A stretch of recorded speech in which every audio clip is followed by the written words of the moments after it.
Existe uma pergunta que ninguém faz em voz alta, mas que ecoa dentro de milhões de mentes todas as manhãs. Uma pergunta que deveria ser simples, mas que carrega um peso imenso. Porque depois de horas deitado, depois de fechar os olhos, depois de cumprir o ritual sagrado do descanso, o corpo se levanta mais pesado do que quando se deitou. Porque o cansaço não vai embora com o sono. A ver, pense nisso um segundo. Você dormiu. Você fez o que todos dizem que precisa fazer. E mesmo assim, algo dentro de você não descansou. Há uma exaustão que não tem nome fácil, que não aparece nos exames, que o médico não consegue medir com nenhum aparelho e que vai corroendo por dentro com uma paciência assustadora. Se você acordou hoje sentindo isso, se você conhece essa sensação de abrir os olhos e já estar derrotado antes mesmo de o dia começar, então o que vai ser revelado aqui não é apenas informação. É um espelho. E o que você vai ver nele pode mudar tudo. Ou pode confirmar o que você já suspeitava, mas teve medo de admitir. Fique, não porque alguém pediu, mas porque o que está prestes a entender sobre a sua própria mente é exatamente o conhecimento que deveria ter chegado até você muito antes. E se você sair agora, continuará acordando amanhã com o mesmo peso, e depois de amanhã, e na semana que vem, sem saber por quê. Pois existe uma razão muito específica, muito documentada, muito real. E ela não tem nada a ver com a qualidade do seu colchão. A mente humana, segundo os estudos desenvolvidos ao longo de décadas de pesquisa clínica e psiquiátrica, é capaz de produzir entre 50 mil e 80 mil pensamentos por dia. Bueno, e você acha que esses pensamentos param quando você fecha os olhos? Que a mente respeita o horário do sono como se fosse uma reunião de trabalho com hora marcada para terminar? Não. A mente não recebeu esse memorando. O que a neurociência do comportamento tem demonstrado com crescente clareza é que a maioria das pessoas que chegam ao fim do dia exaustas não estão exaustas pelo que fizeram. Estão exaustas pelo que pensaram. Estão exaustas pelo peso das conversas que não aconteceram, mas que ensaiaram milhares de vezes na cabeça. Pelas decisões que adiaram, mas que o cérebro processou como urgentes durante horas. Pelos medos que não têm forma, mas que ocupam espaço. Muita velocidade, muita coisa ao mesmo tempo. Muito barulho interno que nunca encontra pausa. Isso tem um nome. Augusto Cury dedicou anos de sua vida clínica e científica a nomear, estudar e tratar esse fenômeno. Ele o chamou de síndrome do pensamento acelerado. E antes de explicar o que ela é preciso entender o que ela faz, porque o que ela faz é muito mais assustador do que o nome sugere.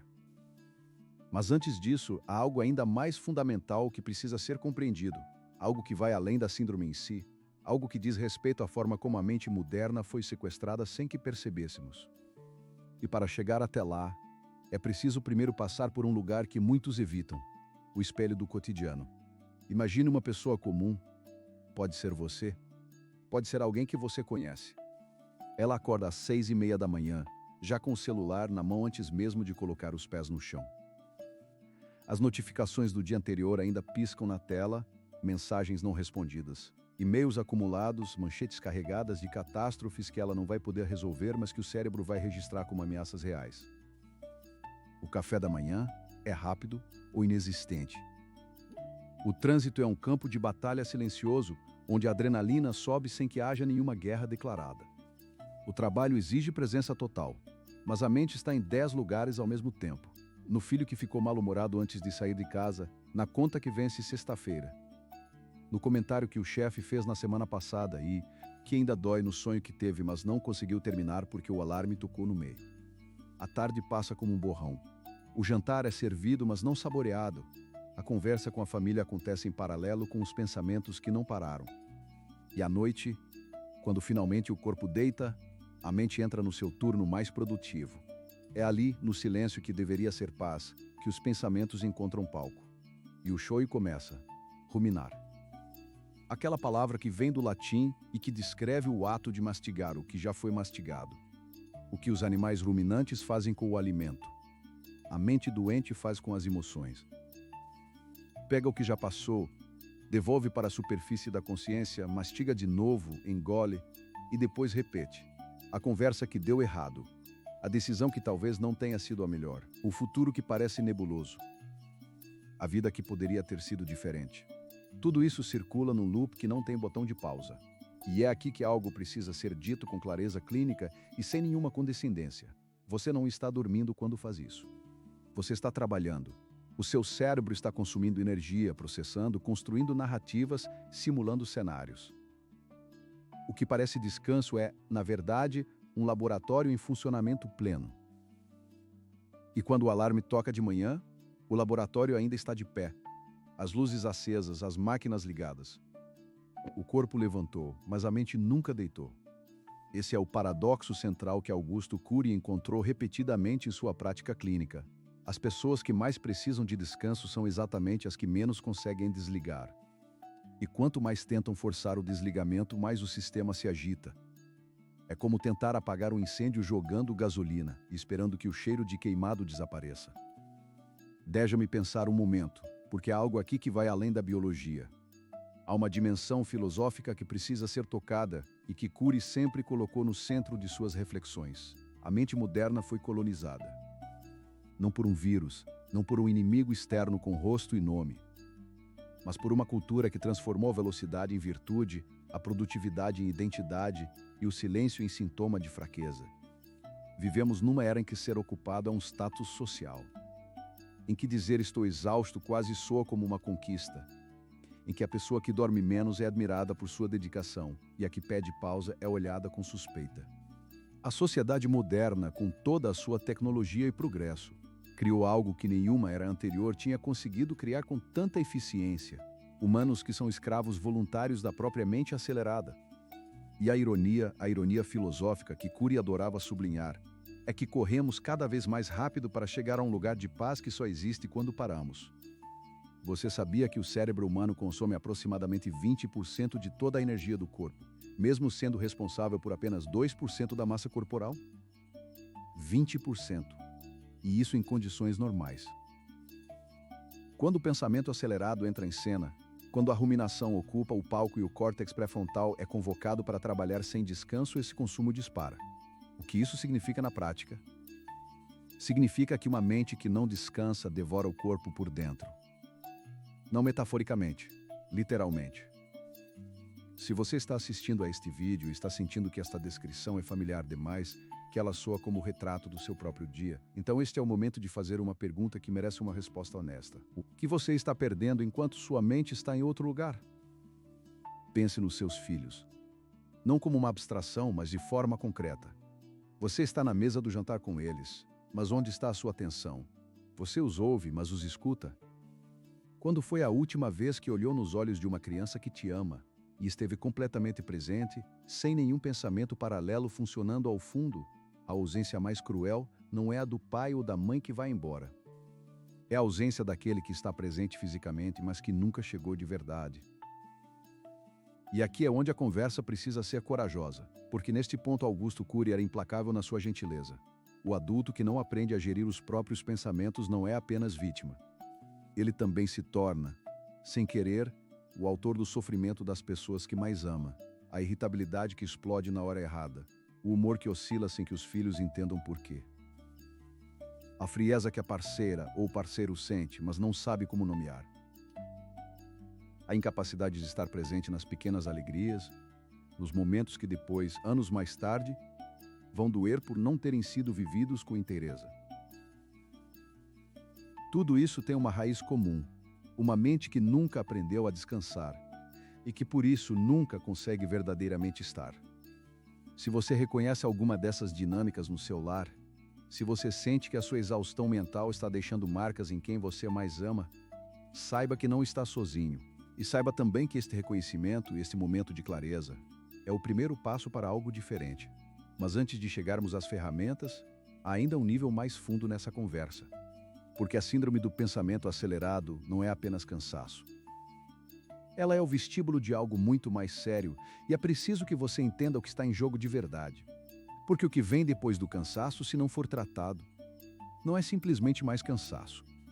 A ver, existe uma progressão que Cury descreveu com precisão clínica e que se repete com uma regularidade perturbadora nos consultórios de psiquiatria e psicologia ao redor do mundo.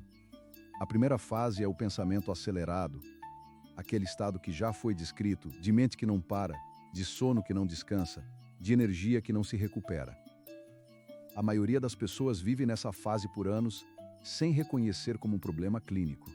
Acha que é personalidade, que é jeito de ser, que é o preço de ser responsável. Mas há uma segunda fase. Quando o pensamento acelerado persiste sem interrupção, sem higiene mental, sem nenhuma intervenção consciente, o sistema nervoso começa a se reorganizar ao redor do estresse. O cortisol, hormônio do estresse, que deveria ser secretado em picos curtos para situações de urgência real, passa a circular em níveis elevados de forma crônica. E o corpo, que é um sistema extraordinariamente adaptativo, começa a tratar esse estado de alerta como normal. O que acontece então é paradoxal e assustador. A pessoa já não consegue relaxar mesmo quando tem tempo para isso. Férias que não descansam. Fins de semana que não reparam. Uma tarde livre que se transforma em ansiedade porque a mente não sabe o que fazer com o silêncio. O sistema nervoso foi reprogramado para o caos e a tranquilidade tornou-se, ela mesma, uma fonte de desconforto. Espera, pense no que isso significa para o longo prazo. Um sistema nervoso cronicamente ativado é um sistema que envelhece mais rápido, que inflama, que colapsa. As pesquisas são inequívocas. O estresse crônico está associado a doenças cardiovasculares, à supressão do sistema imunológico, ao aumento do risco de transtornos de ansiedade severos e depressão clínica, a problemas gastrointestinais, a déficits cognitivos, a dores crônicas sem causa orgânica clara. O corpo fala o que a mente não consegue processar, e fala em voz alta, através de sintomas. Quantas pessoas você conhece que vivem com dores que os médicos não conseguem explicar? Quantas pessoas têm síndrome do intestino irritável, enxaquecas frequentes, pressão que sobe sem razão aparente, fadiga crônica que não melhora com nenhum suplemento? Não é coincidência. É o corpo enviando uma mensagem urgente sobre o estado da mente que o habita. E há ainda um terceiro nível nessa progressão, o mais silencioso e o mais devastador, o colapso do eu. Quando o pensamento acelerado e o estresse crônico se instalam por tempo suficiente, começa a acontecer algo que Cury descreveu como o aprisionamento da identidade. A pessoa começa a se definir pela sua exaustão. A sua personalidade se estreita, a criatividade some. A capacidade de sentir alegria genuína diminui. O que antes era prazer torna-se obrigação. O que antes era conexão torna-se performance. Há pessoas que chegaram ao ponto em que não se lembram de quem eram antes de estarem tão cansadas. Não lembram de ter leveza. Não lembram de ter rir sem um segundo pensamento.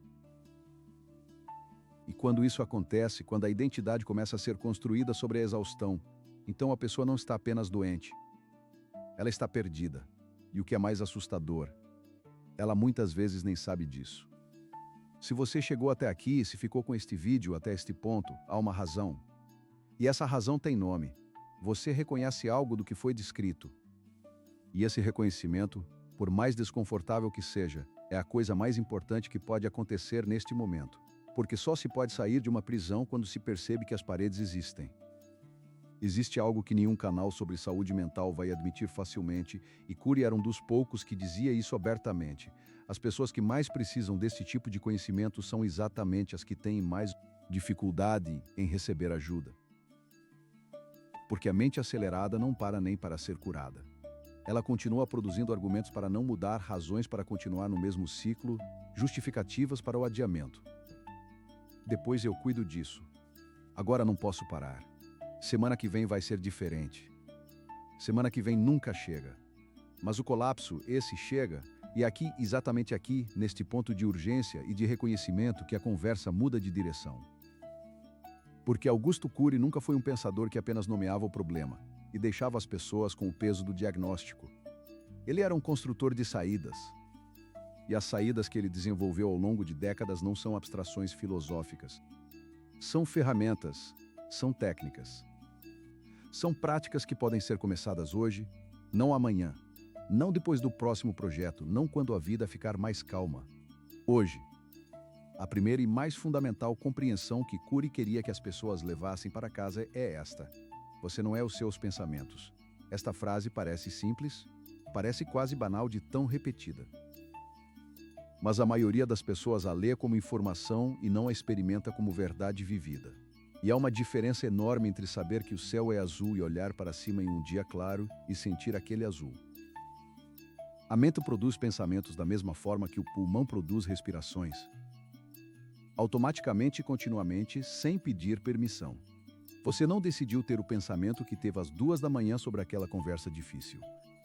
Ele apareceu, como aparecem todos os pensamentos. O problema não é a produção. O problema é a identificação. É o momento em que a pessoa deixa de ser o observador do pensamento e se torna o personagem dentro dele. É quando o pensamento sobre o pior cenário possível deixa de ser apenas um pensamento e se transforma em realidade antecipada, em ameaça vivida no corpo, em cortisol secretado, em sono roubado. Treinar a mente para observar os pensamentos em vez de habitá-los é o primeiro grande exercício de liberdade. E Cury tinha uma forma muito específica de falar sobre isso. Ele dizia que a mente é um teatro e que a maioria das pessoas vive a vida inteira sentada no palco, confundida com os personagens, sem nunca ter a experiência de sentar na plateia e assistir ao espetáculo com alguma distância. Sentar na plateia não significa indiferença, não significa não sentir. Significa ter o espaço suficiente entre o estímulo e a reação para que algo diferente possa acontecer. Significa poder dizer: esse pensamento apareceu, ele existe, mas eu decido o que faço com ele. E aqui entra uma das ferramentas mais concretas e poderosas que o trabalho de Cury nos deixou: a técnica DCD. Duvidar, criticar e determinar. 3 movimentos simples, 3 gestos mentais que, praticados com consistência, começam a interromper o ciclo automático do pensamento acelerado. O primeiro movimento é duvidar. Quando um pensamento negativo, catastrófico ou ruminativo aparece, o primeiro exercício não é combatê-lo, não é negá-lo, não é tentar substituí-lo por um pensamento positivo forçado. Esse tipo de positividade superficial, que Cury criticava com uma ironia suave e precisa. O primeiro exercício é simplesmente questionar: isso é verdade? Isso que minha mente está apresentando como certeza é realmente uma certeza? A catástrofe que estou antecipando é o único desfecho possível. A maioria dos pensamentos que produzem ansiedade e exaustão são projeções, simulações de futuros que nunca acontecerão, interpretações de situações que têm outras leituras possíveis. Duvidar não é ingenuidade. É a rigor científico aplicado à própria mente. O segundo movimento é criticar. Depois de duvidar, a pessoa examina o pensamento com mais detalhe. De onde ele vem? Que memória, que crença, que ferida antiga está alimentando essa narrativa? Criticar o pensamento não é se atacar. É ser o cientista que analisa os dados com curiosidade em vez de pânico. É perguntar: esse pensamento me serve? Ele está me ajudando a resolver algo ou está apenas me consumindo? Pois, aqui muitas pessoas descobrem algo surpreendente. A maioria dos pensamentos que os destroem não são sobre o presente. São sobre um passado que não pode ser mudado ou sobre um futuro que ainda não existe. A mente acelerada raramente está no agora. Ela vive no eterno vai-vem entre o que foi e o que pode vir a ser, esquecendo completamente de habitar o único momento em que a vida realmente acontece. O terceiro movimento é determinar. Depois de duvidar e criticar, a pessoa faz uma escolha ativa sobre onde vai colocar a sua atenção. Não se trata de ignorar os problemas reais. Trata-se de não deixar que um pensamento não convidado governe o estado emocional, o humor, a qualidade da presença. Determinar é o ato de recuperar a autoria. É dizer: eu decido o que merece a minha energia agora. Esses 3 movimentos, praticados repetidamente, começam a criar novas vias neurais. A neuroplasticidade, essa capacidade extraordinária do cérebro de se reorganizar em função dos padrões que mais são praticados, garante que aquilo que parece difícil no início vai se tornando progressivamente mais natural. O cérebro que aprende a questionar os próprios pensamentos cria, com o tempo, um reflexo de distância crítica que começa a funcionar quase automaticamente. Mas há um segundo conceito que Cury colocava como igualmente fundamental: a higiene mental. Assim como ninguém questiona a necessidade de higiene física, de lavar o corpo, de cuidar da saúde do organismo, a higiene mental é o conjunto de práticas que mantém a mente limpa, a mente organizada, a mente capaz de funcionar com clareza e sem acúmulo tóxico. O que é acúmulo tóxico na mente? São os pensamentos que ficam sem resolução, as emoções que não são processadas, os eventos que aconteceram e que a pessoa nunca parou para digerir de verdade. A mente moderna tem uma tendência de empurrar tudo para debaixo do tapete mental, seguir em frente, produzir mais, realizar mais e nunca fazer o trabalho silencioso de processar o que foi vivido. E o que fica debaixo do tapete? Acumula. fermenta. E depois aparece de noite, no silêncio, com o rosto da insônia e o peso do cansaço que não passa com o sono. Uma das práticas de higiene mental mais simples e mais poderosas que Cury recomendava é o que ele chamava de pausa consciente. Não meditação no sentido formal, embora a meditação seja também uma ferramenta valiosa. Mas a pausa consciente é algo mais acessível, algo que qualquer pessoa, mesmo aquela que diz não ter tempo para nada, pode incorporar ao dia. A pausa consciente é simplesmente isso: parar, completamente. Por 5 minutos, sem o telefone, sem a televisão, sem a lista de coisas para fazer. Sentar, respirar e fazer uma única coisa: observar o que está acontecendo dentro. Não para resolver. Não para analisar com profundidade, apenas para reconhecer. Que pensamentos estão ativos, que emoções estão presentes, que nível de tensão o corpo está carregando. Este exercício aparentemente simples tem um efeito que a maioria das pessoas subestima porque nunca o praticaram com consistência suficiente para ver os resultados. Ele ativa o córtex pré-frontal, a parte do cérebro responsável pelo raciocínio de alta ordem, pela regulação emocional, pela perspectiva e pela tomada de decisão consciente. E ele desacelera a amígdala, aquela estrutura que funciona como o alarme do sistema nervoso, que dispara quando percebe a ameaça e que, numa mente acelerada, está constantemente ativada mesmo quando não há nenhuma ameaça real. Bueno, 5 minutos de pausa consciente não vai transformar a vida da noite para o dia. Mas um ser humano que faz isso todos os dias, durante semanas, durante meses, está fazendo algo que poucas pessoas na sociedade moderna têm coragem de fazer. Está investindo na infraestrutura da própria mente. Está construindo, tijolo por tijolo, a capacidade de não ser dominado pelo que pensa. Deixa-me pensar um momento, porque há uma dimensão desta conversa que ainda não foi tocada e que é talvez a mais íntima de todas. A questão do que você produz quando está neste estado. Não no trabalho, não na carreira. O que você produz emocionalmente para as pessoas que dependem de você. Há um caso que ilustra isso com uma clareza que dói. Uma mulher de 42 anos, vamos chamá-la de Lúcia, chegou ao consultório depois de ser encaminhada pelo médico de família com queixas de fadiga crônica e dores musculares difusas. Ela entrou na sala pequena, com luz natural vinda de uma janela à esquerda, cheirando levemente a café frio, como se tivesse saído de uma reunião longa, sem conseguir beber o que tinha pedido. Sentou-se na ponta da cadeira como quem não tem certeza se vai ficar.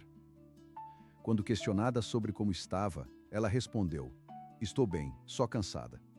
Sempre cansada." E então, depois de um silêncio, acrescentou algo que ficou: "Meu filho mais novo me perguntou semana passada se eu estava brava com ele. Eu não estava. Eu estava simplesmente ausente. E ele sentiu isso como rejeição." Essa frase, pronunciada por uma mulher que amava o filho com toda a intensidade que o cansaço não conseguia apagar, capturou algo essencial sobre o que a exaustão mental faz às relações. Ela invisibiliza a presença. Ela transforma o amor em um sentimento interior que nunca consegue chegar ao outro porque toda a energia está sendo consumida internamente, pelo barulho, pela ruminação, pelo peso. Lúcia não era uma mãe ausente por esgotamento, e a diferença moral entre as duas coisas é enorme. Mas para o filho de 7 anos que faz a pergunta, a experiência vivida é a mesma. É por isso que a gestão emocional e mental não é um luxo. Não é um tema para pessoas que têm tempo livre e dinheiro para investir em bem-estar. É uma questão de justiça para com as pessoas que dependem de você. É uma questão de honrar os vínculos que você escolheu construir. Cury dizia algo que ficou gravado em quem o ouviu. A melhor herança que você pode deixar para os seus filhos não é dinheiro, não é educação, não é um nome. É a memória de um pai ou de uma mãe que estava presente, que olhou nos olhos, que riu de verdade, que mesmo nos dias difíceis soube encontrar um momento de inteireza. Essa memória é o alicerce emocional sobre o qual uma criança vai construir a própria vida. E essa herança não se cria com intenção, cria-se com prática. Com a decisão diária de treinar a mente para ser menos prisioneira do passado e menos escrava do futuro. Com a determinação de habitar o presente não como um conceito espiritual abstrato, mas como um exercício concreto, repetido, imperfeito, mas consistente. Há mais um elemento nesta conversa que merece atenção e que diz respeito diretamente ao porquê de você acordar cansado mesmo depois de dormir.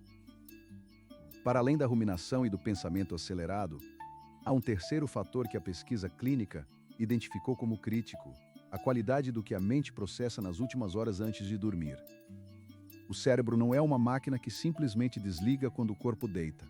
Ele é um sistema que continua processando, organizando, consolidando. O sono profundo, particularmente as fases de ondas lentas e o sono REM, são períodos de intensa atividade cerebral de uma natureza específica. São os momentos em que as memórias são consolidadas, em que as emoções são processadas, em que o sistema nervoso realiza sua manutenção. É literalmente o momento em que o cérebro se limpa, porque durante o sono os espaços entre os neurônios se expandem em um sistema específico, o sistema linfático, remove os resíduos metabólicos acumulados durante o dia. Mas este processo delicado, este trabalho de limpeza e consolidação, é profundamente sensível ao estado emocional com que a pessoa entra no sono. Uma mente que chega ao travesseiro ainda processando conflitos não resolvidos, ainda gerindo a ansiedade das horas anteriores, ainda ruminando sobre o que aconteceu e o que pode acontecer, entra num sono fragmentado, num sono de superfície, num sono que não cumpre a sua função reparadora. E é por isso que você acorda cansado. Não porque seu corpo não dormiu, mas porque a sua mente não descansou. Porque enquanto o corpo estava horizontal, a mente estava em pé, trabalhando, processando, sofrendo.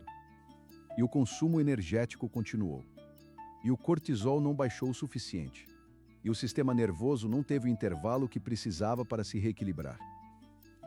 Isso tem uma implicação prática muito concreta. O que você faz na última hora antes de dormir importa de uma forma que a maioria das pessoas subestima completamente. Verificar as redes sociais antes de dormir não é apenas um hábito sem consequências. É alimentar o sistema de vigilância da amígdala com estímulos sociais, com comparações, com notícias, com conflitos de outras pessoas que o cérebro vai processar como se fossem relevantes para a sua sobrevivência. É colocar lenha na fogueira que deveria estar se apagando. Discussões, preocupações não resolvidas, conteúdo emocionalmente carregado. Tudo isso que a mente absorve nas últimas horas antes do sono vai ser processado durante a noite, roubando a profundidade e a qualidade das fases reparadoras. O que Cury propunha, e o que a neurociência do sono vem confirmando com cada vez mais consistência, é a criação de um ritual de desaceleração. Uma transição deliberada entre o estado de atividade do dia e o estado de receptividade do sono. Não necessariamente um ritual longo ou elaborado, mas um ritual consciente. Pode ser tão simples quanto desligar os ecrãs 45 minutos antes de deitar. Pode ser alguns minutos de escrita num diário, não para analisar, mas simplesmente para descarregar o que está circulando na mente, colocar para fora o que estava dentro, dar forma às emoções do dia para que elas não precisem ser processadas às 3 da manhã. Pode ser uma conversa curta e calma com alguém querido. Pode ser ler algo que não exija do cérebro o mesmo tipo de atenção alerta que o trabalho exige. O que importa não é o formato específico do ritual. O que importa é a intenção por trás dele, a decisão consciente de começar a desacelerar antes de deitar, de preparar o sistema nervoso para a transição, de entrar no sono não como um fugitivo que finalmente conseguiu parar, mas como alguém que deliberadamente escolheu esse momento de pausa. Há uma última coisa que precisa ser dita antes de terminar esta conversa. Porque tudo o que foi partilhado até aqui, a síndrome do pensamento acelerado, a ruminação, a higiene mental, a técnica DCD, o ritual de desaceleração, tudo isso é conhecimento. E conhecimento sem ação é apenas peso intelectual adicional, numa mente que já carrega demasiado. O que transforma conhecimento em mudança é a decisão. Uma decisão que não precisa de ser perfeita. Que não precisa de esperar o momento ideal. Que pode acontecer hoje, neste momento, antes mesmo de este vídeo terminar. Cury dizia algo sobre isso que ficou gravado na memória de quem o ouviu falar.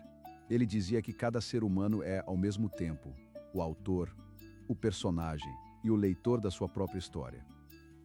A maioria das pessoas vive como personagem, sendo levada pelos acontecimentos, reagindo ao que acontece, sofrendo o enredo sem consciência de que tem nas mãos a caneta. Pouquíssimas pessoas assumem o papel de autor. Não porque não possam, mas porque ninguém lhes disse que podiam. Ou porque estavam demasiado cansadas para ouvir. Você chegou até aqui. Isso significa que não está tão cansado que não possa ouvir. E isso significa algo. Ser o autor da própria história não é um ato heróico e grandioso. É uma série de pequenas decisões feitas repetidamente que vão acumulando direção. É a decisão de, esta noite, desligar o telefone 20 minutos mais cedo. De, amanhã de manhã, antes de pegar no aparelho, ficar 2 minutos sentado em silêncio e observar o estado interno antes de se entregar ao estado do mundo. De, quando um pensamento catastrófico aparecer, praticar o DCD, duvidar, criticar, determinar. Não porque isso vai resolver tudo imediatamente, mas porque cada vez que você escolhe essa direção, você enfraquece ligeiramente o padrão antigo e fortalece ligeiramente o novo. E com o tempo, a balança muda. Não de forma dramática, de forma silenciosa, consistente e real. A mente que aprende a descansar dorme de forma diferente. E a pessoa que dorme de forma diferente acorda diferente. E a pessoa que acorda diferente tem mais para dar, mais para estar, mais para amar. Para os filhos que merecem mais do que uma versão esgotada e ausente. Para o parceiro ou a parceira que sente a diferença entre alguém que está lá e alguém que aparece em corpo, mas viaja mentalmente. Para si própria, porque você também merece ser habitado por si mesmo com alguma ternura. Pois esta conversa não foi sobre sono. Nunca foi apenas sobre sono. Foi sobre o que acontece quando uma mente humana é deixada funcionar sem direção, sem pausa, sem higiene, sem autoria. E sobre o que se torna possível quando alguém decide que é suficiente. Que o ciclo para aqui, que a herança emocional que vai deixar pode ser diferente da que recebeu. Nunca é tarde para reescrever o guião. Mesmo com cansaço, mesmo com dúvida, mesmo sem saber exatamente como. Porque o ato de começar, imperfeito e hesitante, já é em si uma forma de autoria. E se esta conversa tocou em algo que você reconhece, se você viu aqui o retrato de um dia, de uma noite, de um padrão que já dura demasiado, então faça uma coisa muito simples agora. Compartilhe este vídeo com alguém que você sabe que precisa ouvir isto. Não com um comentário longo, apenas com a silenciosa oferta de um conhecimento que pode fazer diferença. Porque construir uma comunidade de pessoas que escolhem ser autoras das próprias histórias começa exatamente assim. Com uma mente que encontrou algo verdadeiro e decidiu não guardar só para si. E se você quiser continuar esta conversa, se quiser fazer parte de um espaço onde a mente é levada a sério e onde a saúde emocional não é tratada como luxo, mas como fundamento, então subscreva este canal. Não como um gesto automático, mas como uma escolha consciente de continuar a investir na única coisa que nenhuma circunstância exterior pode tirar de você, a qualidade da sua própria mente. Mas espera, porque há ainda algo que ficou por dizer. Algo que talvez seja o mais importante de tudo. Voltando àquela questão inicial, aquele paradoxo que abriu esta conversa. Por que você acorda cansado mesmo depois de dormir? A resposta completa, a resposta que integra tudo que foi explorado aqui, é esta, porque você foi ensinado a cuidar de tudo e de todos, menos de si próprio. Porque a sociedade moderna recompensa a exaustão e pune a pausa. Porque ninguém te ensinou que a mente precisa de higiene tanto quanto o corpo. Porque o síndrome do pensamento acelerado não é uma fraqueza de caráter, não é falta de disciplina, não é incapacidade. É o resultado previsível de uma cultura que acelerou mais rápido do que a biologia humana consegue acompanhar. E porque ninguém te ensinou, você não sabia. E porque não sabias, não podias fazer diferente. Mas agora sabes. E isso muda tudo. Claro que o conhecimento por si só não dorme por você, não descansa por você, não faz as escolhas por você.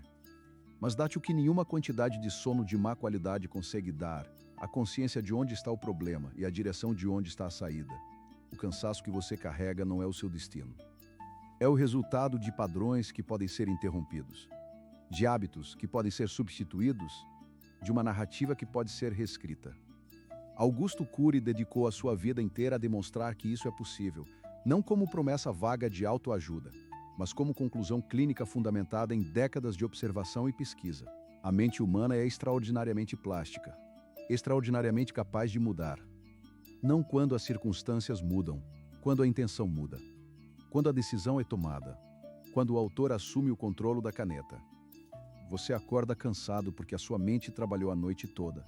A partir de hoje, você pode começar a ensinar-lhe a descansar. E a diferença que isso vai fazer para o seu sono, para a sua saúde, para suas relações, para sua presença, para a versão de você que os seus filhos vão guardar na memória. Essa diferença não tem preço. Cuide da sua mente. Ela é a única casa em que você vai viver para sempre.